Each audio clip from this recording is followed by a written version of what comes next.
Back in the 90s and early 2000s, the farming sim genre was pretty much dominated by Harvest Moon.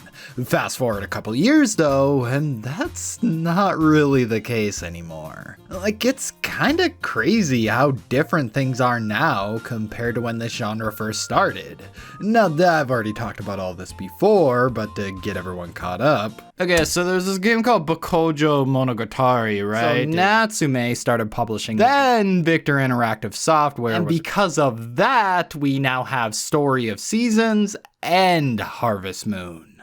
See, it's not that complicated. Okay, so look, basically we have the real Harvest Moon, just with a new name, and fake-ass cream-betweens Harvest Moon. So these two fought it out for a bit, but eventually it was all for nothing, because in 2016, a little indie game called Stardew Valley came out of nowhere and pretty much effortlessly swiped the farming sim crown from both of them. Stardew Valley basically wiped these two off the map. So is there even a place for either of these franchises in a post-Stardew Valley world? Well, let's take a look at each new entry from Harvest Moon and Story of Seasons to find out. Alright, so Harvest Moon One World, also known as Fuck, I bet the wrong one. Yeah, for those of you who don't know, Natsume's Harvest Moon doesn't really have the best track record, with most of these games feeling like cheap mobile games that were made to fool people into thinking this is the same Harvest Moon you grew up with, when it's, you know... It's not. So, yeah, I wasn't feeling the best about paying $50 fucking dollars for this shit? And it's already got DLC? Alright. So we start on the title screen with some classic royalty-free.mp3, so you already know my expectations are through the fucking roof. Oh, they got me on hold? We then select our character, get some very basic customization options, and we're off to the races. Now, I'm guessing some shit went down in the last Harvest Moon, because this one takes place in some dystopian future or something. Like, there's only 3 people in this entire village, and the only vegetable that exists here are potatoes. Also, no one seems to know how the hell seeds work. But there's this book, right, that talks about all these other kinds of crops that existed in the olden days. But those are just fairy tales. You can't tell me you actually think something called a cuckoo actually existed. But the main character insists there's gotta be more to life than just potatoes and this guy. So we set off to prove just that. Along the way, you'll also be testing out this new invention, the Expando Farm. It's an entire farm you can just stuff into your pocket. Yeah, you can literally pick up your entire farm and just move it to a completely new area. And this is basically what the entire game revolves around.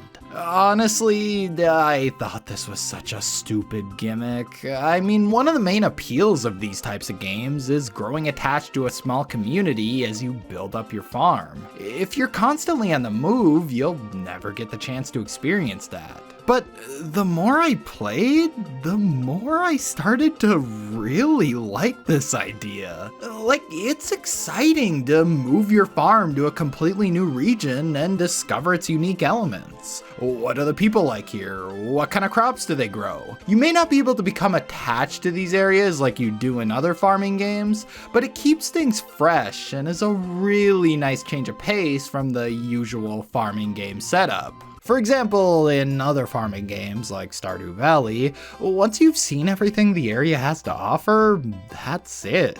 But here, once you grow bored of a village or someone in the village, yeah, go fuck yourself, Brandon, you can just pack up and move somewhere new. It's such a unique approach to these types of games.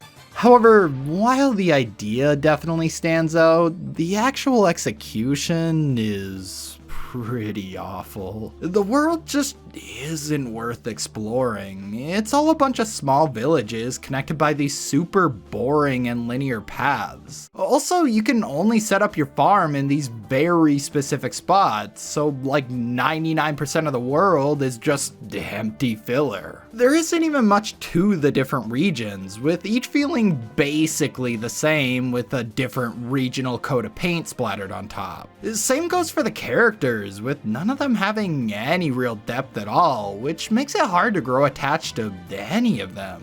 Which, speaking of the characters, it's almost like they just gave up halfway through, with most of them being named things like strong man, thoughtful woman, or who could forget, friendly man. He's just too fucking friendly! The game is also a technical mess, with a super choppy frame rate, people teleporting all over the place, and these really weird graphical glitches. Like, yeah, that looks finished. Then there's the DLC, which I'd be fine with, but the fact that they spent time and resources on making this extra paid content instead of, polishing the actual game when it very much needed it is just baffling. I'm just disappointed with this game because I was initially having a decent time with it. Like I said, I have to commend them for trying something new here, but it's just not executed well at all.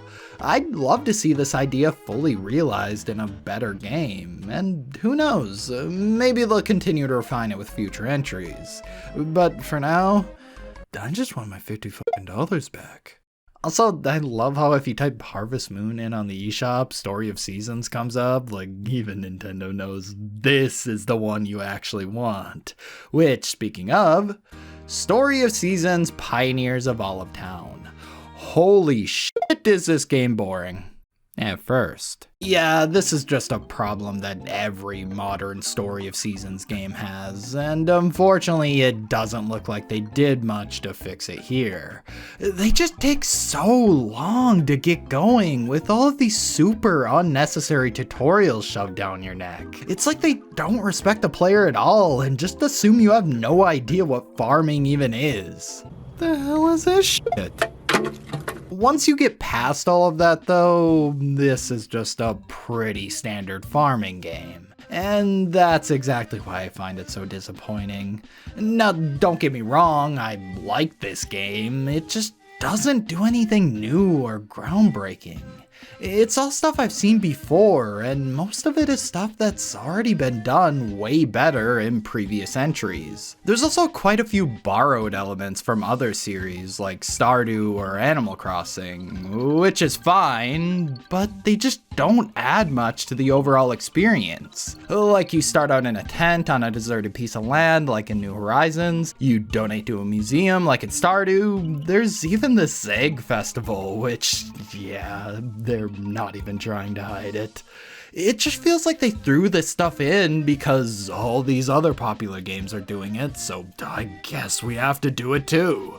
Which is a terrible way to design any kind of game. You see, something like Stardew Valley works so well because all of its systems are tied together in a meaningful way. Everything has a purpose, which means you're always making progress no matter how you choose to play. But here, that's not really the case. Everything just feels so disjointed. Like, why should I donate these fish to the museum when I could just sell them? Why waste time on these minigames? Why do I have to scoop up these puddles every morning? Why should I talk to anyone when the most interesting thing they have to say is, "The sun sure is bright"? Oh, you don't fucking say! That's great.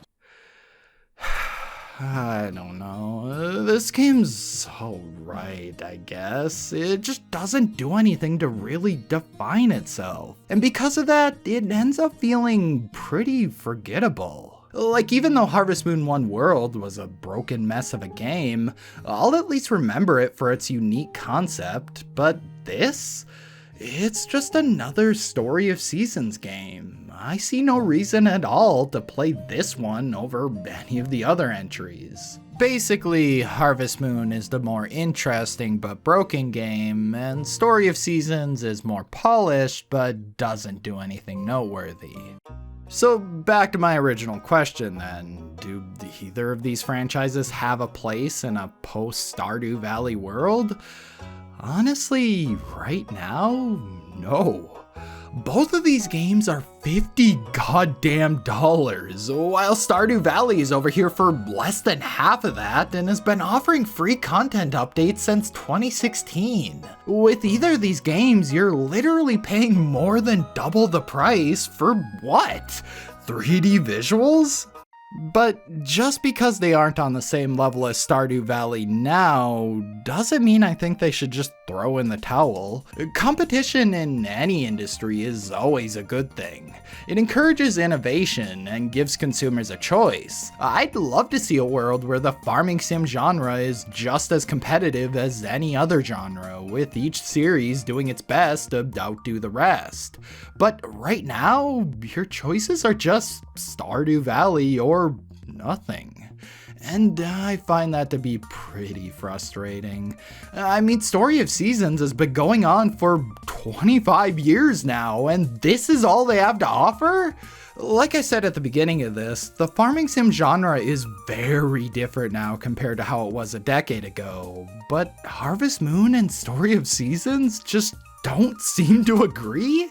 It's almost like they're just ignoring the fact that Stardew Valley even exists. Neither of these games feel like they're making any real effort to compete with it, which doesn't bode well for either of them. I mean, Stardew Valley was made by a single person, while both of these games have entire studios behind them, so what's their excuse? Stardew Valley isn't going away, and the more these two continue to drag their feet, the more irrelevant they'll become. There's definitely potential here though, with both of these games.